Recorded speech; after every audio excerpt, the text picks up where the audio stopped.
Hello बच्चों, स्वागत है आपका आपके और हमारे YouTube चैनल पर। तो चलिए कक्षा 10 क्लास 10 के बच्चों तैयार हो जाइए। ठीक है, आप लोगों के लिए आ चुका है आप लोगों का पहला वीडियो इस साल का 2026 से 27 वाले सेशन के लिए, जो कि हम लोग दूसरा चैप्टर सबसे पहले शुरू करने वाले हैं। ठीक है, हम चाहते हैं आप लोगों को आसान लगे, पूरा एकदम मतलब इजीली पूरा 10 क्लास पार हो जाए। ठीक है, तो उस हिसाब से सबसे पहला चैप्टर जो हम सिलेक्ट किए हैं आप लोगों के लिए वो है बहुपद। ठीक है, पॉलिनोमियल अध्याय 2। ठीक है, चैप्टर नंबर 2 जो है वो आप लोग का हम सबसे पहले शुरू करने वाले हैं। चलिए करते हैं शुरू। क्या पढ़ना है, चलिए देखिए। बहुपद चैप्टर का नाम तो है, जैसा कि आप देख सकते हैं चैप्टर का नाम है बहुपद, है ना। बहुपद आप लोग 9 क्लास में भी पढ़े थे। 9 क्लास में भी आपका अध्याय 2 बहुपद ही था, वहां पर आप सीखे थे बहुपद के बारे में। चलिए एक बार और करते हैं कि क्या सीखे थे आप। जैसे जैसे सबसे पहले तो आप चर अचर ये सारा चीज 7 क्लास में सीखे हैं। ठीक है, जैसे चर क्या होता है, अचर क्या होता है, ठीक है, व्यंजक क्या होता है, बीजीय व्यंजक नाम का आप लोग का एक अध्याय था 7 क्लास में। चलिए आप लोग को हो सकता है कि याद ना हो, करते हैं। चलिए इसके बाद हम लोग सीखने वाले हैं अभी, इसके बाद टॉपिक है बहुपद।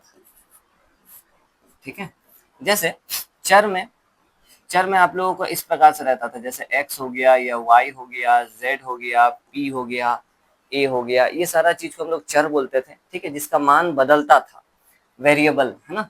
अचर क्या होता था, जैसे 2 हो गया, -5 हो गया, 9 हो गया, इस प्रकार से जो नंबर्स होते थे उसको हम लोग अचर बोलते थे। ठीक है, चर अचर। उसके बाद इन दोनों को मिलाकर बनता था व्यंजक। कैसा होता था, देखिए इस प्रकार का, x+2 हो गया, है ना, इस प्रकार से हो गया, जैसे x² + 3x -9 हो गया।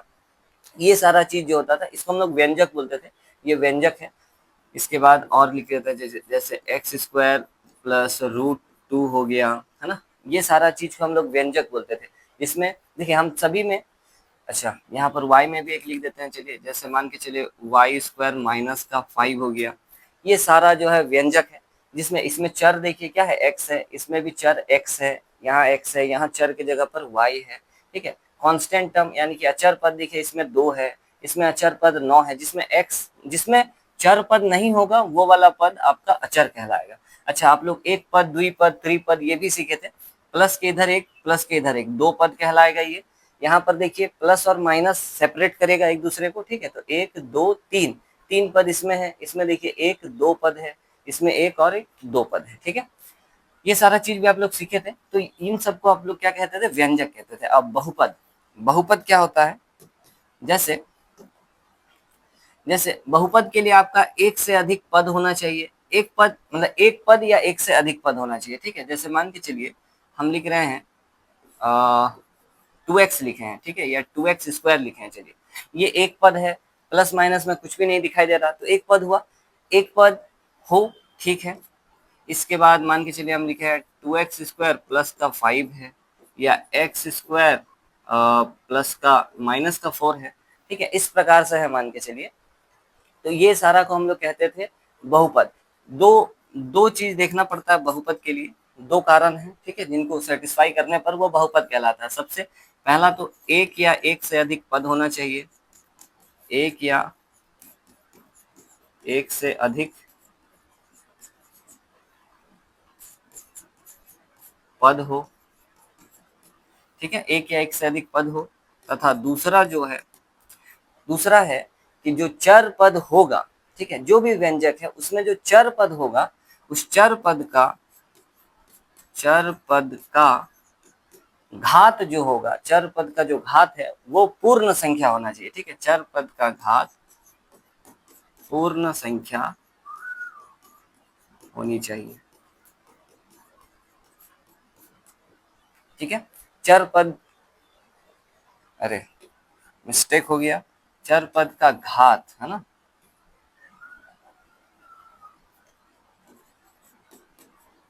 चर पद का घात ये वाला, है ना, चर पद का घात x का पावर जो भी है उस वो क्या होना चाहिए, पूर्ण संख्या होना चाहिए। ये 2 चीज जो है ये इंपॉर्टेंट है बहुपद के लिए। ये 2 कंडीशन अगर सेटिस्फाई करेंगे तब जाकर वो बहुपद कहलाएगा। अब चेक करते हैं, इसमें देखिए 2x² एक पद है, ठीक है, एक पद है, और जो चर पद है यानी कि x, उसका घात क्या है, देखिए उसका घात 2 है।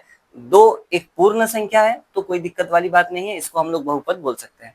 यहाँ पर देखिए, यहाँ पर भी जो चर है वो x है, उसके घात पर 2 लिखा हुआ है, वो जो कि एक पूर्ण संख्या है, तो फिर वो अच्छा, और एक से अधिक पद है इसमें, देखिए एक पद दो पद, एक या एक से अधिक पद भी हो सकता है, ठीक है, तो इसको भी हम लोग बहुपद बोलेंगे। इसको देखिए, इसमें भी चर x है, आप y भी ले सकते हैं, ठीक है, आपका इच्छा, आप y ले लीजिए, वाई स्क्वायर प्लस का 2 ले लीजिए, है ना। ये भी एक बहुपद है, देखिए y में है, y में चर है, चर क्या है, y है, y के घात, y का घात देखिएगा तो वो 2 है, जो कि एक पूर्ण संख्या है। ऐसा नहीं कि हर बार वहां 2 होगा, ठीक है, यहाँ पर 3 भी हो सकता है, चलिए 3 लिख देते हैं। यहाँ पर क्या है, 3 है, y का घात देखिए 3 है, जो कि एक पूर्ण संख्या है और एक से अधिक पद है, तो वो इसको भी हम लोग क्या बोलेंगे, बहुपद बोलेंगे, ठीक है। तो ये 2 कंडीशन होता है बहुपद के लिए, है ना। अब आगे बढ़ते हैं। अब हम लोग आ जाते हैं आगे शून्यक पर, ठीक है। अब नया चीज आप लोग सीखने वाले हैं, शून्यक, बहुपद का शून्यक, बहुपद का शून्यक क्या होता है, बहुपद का शून्यक, ठीक है। अगला टॉपिक है कि बहुपद का शून्यक क्या होता है।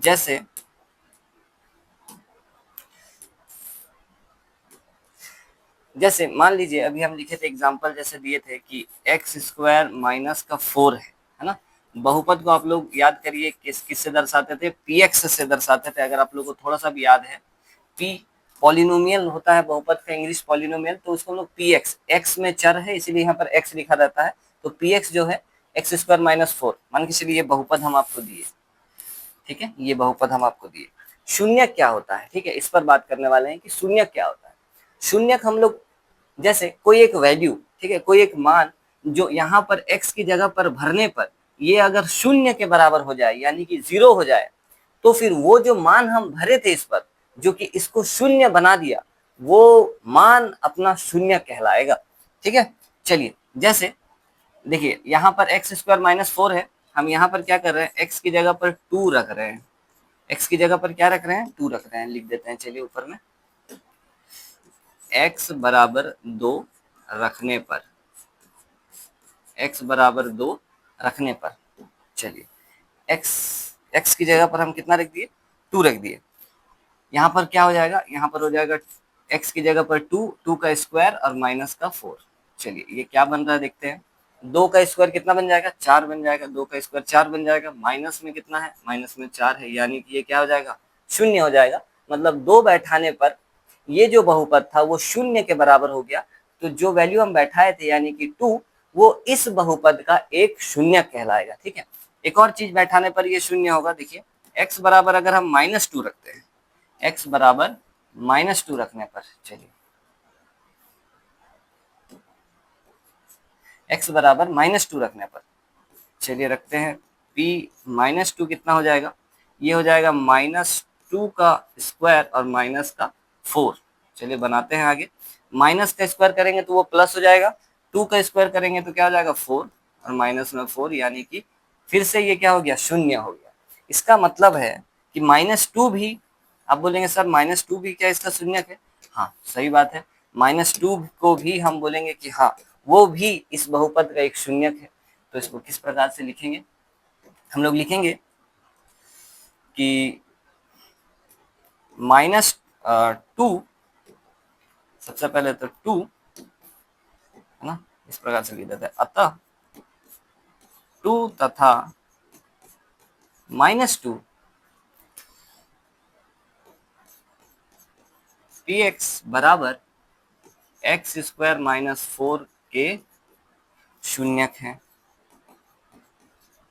शून्यक है, ठीक है। सिंपल सी बात है, जो जिस वैल्यू को हम लोग डालेंगे यहाँ पर, जिस वैल्यू को यहाँ बैठाएंगे, अगर वो वैल्यू बैठाने पर वो शून्य के बराबर हो जाता है, तो फिर हम लोग उस वैल्यू को शून्य कहेंगे, उस बहुपद का, ठीक है, ठीक है। यहाँ तक तो कुछ डाउट नहीं होना चाहिए, देख लीजिए, बाकी अगर कुछ डाउट है तो आप लोग कमेंट बॉक्स में कमेंट कर सकते हैं कि इस जगह पर डाउट है, ठीक है। बाकी आसान चीज है, आप लोग 9 क्लास में भी इसको पढ़ते हुए आए हैं, तो कोई हार्ड नहीं लगना चाहिए, इसीलिए इस चैप्टर को हम सबसे पहले शुरू किए ताकि आप लोगों को थोड़ा रिश्ता महसूस हो 9 क्लास से। ठीक है, तो ये रहा बहुपद और इसको हम लोग कहते हैं शून्यक। ठीक है, अब यहाँ पर जैसे एक और ले लेते हैं, चलिए। मान लीजिए एक और बहुपद ले लेते हैं, GX नाम दे रहे हैं हम उसको। नाम हम लोग कुछ भी दे सकते हैं, आप PX ही दे दीजिए, कोई असुविधा वाली बात नहीं है। GX नाम दे रहे हैं जो कि है x-2, है ना, x-2 ले रहे हैं। चलिए, हम बोल रहे हैं इस बहुपद का शून्यक पता करना है। ठीक है, तो आप देख सकते हो यहाँ पर -2 है, यहाँ अगर 2 बैठा देते हैं तो फिर ये क्या हो जाएगा, शून्य के बराबर हो जाएगा। तो चलिए बैठा देते हैं, कितना बैठा देंगे, 2। यहाँ पर यही लिख लेते हैं, चलिए कि हम यहाँ 2 बैठा रहे हैं। x बराबर 2 रखने पर, x बराबर 2 रखेंगे तो क्या होगा, ये हो जाएगा g(2) इक्वल्स टू 2 माइनस का 2, जो कि क्या हो जाएगा, 0। यानी कि 2 जो है इस बहुपद का क्या है, शून्यक है। लिख देते हैं, अतः 2 gx इक्वल्स टू x-2 का शून्यक है। देखिए, इसका सिर्फ और सिर्फ एक ही वैल्यू होगा, सिर्फ 2 रखने पर ही ये 0 बनेगा, दूसरा कोई भी मान रखने पर ये 0 के बराबर नहीं बनेगा, सिर्फ 2 रखने पर ही बनेगा। ठीक है, तो थोड़ा सा देखिए एक चीज और बताते हैं। देखिए, यहाँ तक तो कुछ असुविधा वाली बात नहीं होनी चाहिए, इस प्रकार से हम लोग इसका शून्यक निकालते हैं। ठीक है, आप लोग और भी पढ़े हैं, द्विघात वाला भी पढ़े हैं, ये तो द्विघात वाला नहीं है। देखिए, अच्छा एक चीज और, यहाँ पर x का मतलब कि जो चर पद है उसका घात जितना होगा, जैसे यहाँ पर देखिए कुछ नहीं है, मतलब क्या है, 1 है, घात जितना होगा उतना ही आपका शून्यक प्राप्त होगा। इसमें घात 1 था तो एक ही शून्यक इसका हो सकता है। इसमें देखिए घात कितना था, 2 था, तो आपको इसमें देखिए दो शून्यक मिला है, एक ये 2 शून्यक मिला है, क्योंकि यहाँ पर चर का घात कितना था, 2 था। ठीक है, चलिए अब आगे बढ़ते हैं। बाकी आप लोग जब अभी पहुंचेंगे 2.1 में जब पहुंचेंगे, ठीक है, एक्सरसाइज 2.1 में, तो बड़ा सवाल आसान रहेगा, कोई दिक्कत वाली बात नहीं होगी। बाकी इस प्रकार से हम लोग शून्यक निकालते हैं, आप लोग देख लीजिए, छोटा सा चीज है। ठीक है, आगे बढ़ेंगे, कल के नेक्स्ट क्लास में आप लोगों का ये वाला चीज, ये जो हिस्सा है ये काफी ज्यादा काम आएगा, तो देखिएगा इसको। आगे बढ़ते हैं, चलिए। देखिए, यहाँ पर आप लोगों को शून्यक पता करना है। ठीक है, शून्यकों की संख्या, देखिए क्या लिखा हुआ, उदाहरण 1 है ये, है ना, कलर चेंज कर लेते हैं। नीचे दी गई आकृति, इस वाले में ग्राफों को देखिए आप, प्रत्येक आकृति y बराबर px। अच्छा एक चीज और, हाँ, जो चीज हम यहाँ पर आप लोगों को बता रहे थे कि px जो होता है, p ऑफ x, वो y के बराबर होता है। ठीक है, p ऑफ x का मतलब क्या होता है, y। ये चीज ध्यान रखिएगा, px जो है वो y, px का मतलब ही y होता है। मतलब आप इस चीज को, ये जो दिया हुआ था या ये चीज जो दिया हुआ था, इसको आप ऐसा लिख सकते हो कि y बराबर x² माइनस का 4, सेम चीज है। ठीक है, इस चीज का इस्तेमाल करके हम लोग ग्राफ में प्लॉट कर सकते हैं बिंदु को। चलिए, फिलहाल तो वो लोग ग्राफ दिया हुआ है, ग्राफ हम लोगों को बनाने का जरूरत नहीं पड़ेगा, वो लोग दिया हुआ है। करना क्या है, जैसा हम लोग देख रहे थे कि प्रत्येक आकृति y बराबर px, ये जो है आकृति y बराबर px, जहाँ px एक बहुपद है, ठीक है, का ग्राफ दिया गया है। ग्राफों से प्रत्येक के लिए px के शून्यकों की संख्या ज्ञात कीजिए। px के शून्यकों की संख्या ज्ञात करना है। ठीक है, px के शून्यकों की संख्या आपको पता करना है। इसका मतलब है कि px का कितना शून्यक आएगा। और शून्यक क्या होता है, देखिए शून्यक का मतलब जैसे x का जितना घात है उतना शून्यक, वो तो जो दिया रहेगा बहुपद उसको देख के पता कर सकते हैं। ग्राफ में कैसे पता चलेगा कि कितना शून्यक होगा, तो ये ऐसे पता चलता है कि जो ग्राफ आपका जा रहा है वो x अक्ष को कितने बिंदुओं पर काट रहा है, उससे पता चलता है कि कितना शून्यक होगा। ठीक है, तो ये जो ग्राफ जा रहा है वो आप देख सकते हैं x अक्ष को एक ही बिंदु पर काटते हुए जा रहा है, ये वाला। तो इसमें शून्यकों की संख्या अगर आप बोलना चाहते हैं तो शून्यकों की संख्या कितनी हो जाएगी, 1।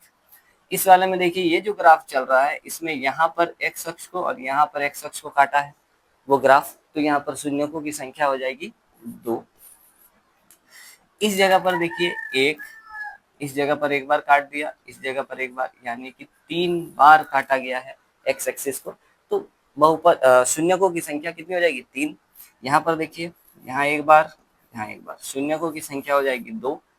इसमें देखिए एक्स अक्ष का बात चल रहा है, ठीक है। एक्स अक्ष को कितना बिंदुओं पर काट रहा है उससे मतलब है, वाई अक्ष को कितने जगह काट रहा है उससे मतलब नहीं है। एक्स अक्ष को कितनी जगह पर, यहाँ पर एक शून्यक होगा, इस जगह पर देखिए एक यहाँ, एक यहाँ, एक यहाँ और एक यहाँ, यानी कि इस जगह पर 4 शून्यक होंगे, ठीक है। अब देख लीजिए, बहुत ही आसान है, आपको खाली ग्राफ देखना और बताना है कि कितना शून्यक, कितना कितना जगह पर एक्स एक्सिस को वो, अरे सॉरी, यहाँ पर बहुत बड़ी गलती हो गई है ना, इसमें 2 शून्यक नहीं है। वाई अक्ष को कितनी जगह काट रहा है उससे मतलब नहीं है, हम लोग एक्स अक्ष को कितनी जगह पर काट रहा है उस बात से मतलब है। तो यहाँ पर शून्य कितना हो जाएगा, 1 हो जाएगा। आशा करते हैं कि आप लोग ये वाली गलती पकड़ लिए होंगे मेरे से पहले, ठीक है। तो इस प्रकार से होगा, है ना। बाकी आप लोगों का खास बात तो ये है कि ये जो सवाल आप बनाए अभी, इसमें से कोई भी एक ग्राफ उठाकर आप लोगों के परीक्षा में दिया जाएगा, है ना, और कहा जाएगा कि बताइए शून्यक कितना है। तो फिर अगर आप बता देते हैं कि हाँ 3 शून्यक है, बस इतना ही बताना है, 3 शून्यक है, तो आपको 1 नंबर मिल जाएगा, 1 नंबर का, है ना। 1 नंबर का ये क्वेश्चन आप लोगों का परीक्षा में पूछा जाता है, 1 नंबर का जरूर ये परीक्षा में आएगा। इस तरीके का ग्राफ, एक ग्राफ, इसमें तो 6 ग्राफ दिया हुआ है, एक ग्राफ जरूर से आएगा। तो अच्छी तरीके से कर लीजिए, बहुत आसान है, कोई दिक्कत वाला बात ही नहीं है, ठीक है। आगे बढ़ते हैं, चलिए देखिए 2.1 में बस एक ही सवाल है, वो है ये 6 ग्राफ, जिसमें आपको वही px के शून्यकों की संख्या पता करनी है। चलिए पता कर देते हैं। इसमें देखिए ये जो ग्राफ जा रहा है, ये x अक्ष को कहीं पर भी प्रतिच्छेद नहीं कर रहा है, तो इसमें शून्यकों की संख्या हो जाएगी 0, यानी कि 0। यहाँ पर देखिए एक जगह पर प्रतिच्छेद कर रहा है, तो यहाँ शून्यक हो जाएगा 1। यहाँ पर आप देख सकते हैं 1, 2, 3 बिंदुओं पर कर रहा है, तो ये हो जाएगा 3। इस जगह पर देखिए ये 2 हो जाएगा, ठीक है। यहाँ पर 1, 2, 3 और ये 4 बिंदुओं पर, तो 4 शून्यक, यहाँ पर 1, 2 और 3, यानी कि इस ग्राफ में 3 शून्यक होंगे, px के शून्यकों की संख्या 3 हो जाएगी। बस इतना करना है आपको, वो भी आपको एक ही ग्राफ करना है परीक्षा में, ठीक है। बहुत ही आसान, बहुत ज्यादा आसान है ये, कोई मतलब मुश्किल वाला बात ही नहीं है कि इसको कोई बच्चा नहीं कर पा रहा है, ये तो इम्पॉसिबल वाला बात हो जाता है, ठीक है। तो प्रैक्टिस करिए। देखिए जो ये तो बड़ा आसान था, हम चाहते तो आपको ये चीज 5 मिनट में खत्म करवा सकते थे। हम आप लोगों को बस ये समझाना चाहते थे कि वीडियो लगातार पढ़िए, ठीक है, शुरू से पढ़िए। तो इस प्रकार से हम लोग शून्यक ज्ञात करते हैं, शून्यक क्या होता है, ठीक है, वो चीज हम लोग यहाँ पर जाने कि शून्यक होता क्या है। और इसके आने वाले वीडियो में इस चीज का हम इस्तेमाल करेंगे, आगे बढ़ाएंगे इस चीज को, ठीक है। और बाकी चर अचर ये सारा चीज आप लोग 7 क्लास में सीख चुके थे। बहुपद ये जो 2 डेफिनेशन आप सीखे हैं ये 9 क्लास में सीख चुके थे। अभी नया बस ये है कि शून्य क्या होता है, शून्यकों की संख्या कितनी होती है, ठीक है। तो बहुपद का जो घात होगा, बहुपद का अधिकतम घात शून्यकों की संख्या के बराबर होगा, ठीक है। बहुपद का अधिकतम घात जितना होगा उतना ही शून्यक प्राप्त होगा। तो आप इस ग्राफ में देखकर बोल सकते हो कि ये जो बहुपद, ये जो लाइन जा रहा है, ये जो ग्राफ जा रहा है, इसमें 2 बिंदुओं पर प्रतिच्छेद करना, मतलब ये द्विघात समीकरण था। x का अधिकतम घात यानी कि चर का अधिकतम घात 2 होगा, तभी जाकर ये 2 बिंदुओं पर प्रतिच्छेद कर रहा है, ठीक है। 2 शून्यक मिलेंगे, यही उसका शून्यक होता है, ठीक है। हम आप लोगों को आने वाले वीडियो में बता देंगे, यही उसका शून्यक होता है, जहां पर प्रतिच्छेद कर रहा है, जो 2 बिंदु पर प्रतिच्छेद कर रहा है, उन्हीं 2 बिंदुओं पर, उन्हीं 2 बिंदुओं को अगर हम उस बहुपद में डालते हैं, ये वाला बहुपद जो भी है, ठीक है, तो वो उस मान को डालने पर वो शून्य के बराबर हो जाएगा। आने वाले वीडियो में आपको अच्छी तरीके से समझ में आ जाएगा ये अभी जो हम बोले, ठीक है। चलिए आशा करते हैं कि आप लोगों को आज का वीडियो समझ में आया होगा। वीडियो के लिए आप लाइक और सब्सक्राइब का बटन जरूर से दबा दीजिएगा और प्रैक्टिस करिए, पढ़ाई करिए, ठीक है। मिलते हैं आप लोगों से इसके नेक्स्ट वीडियो में।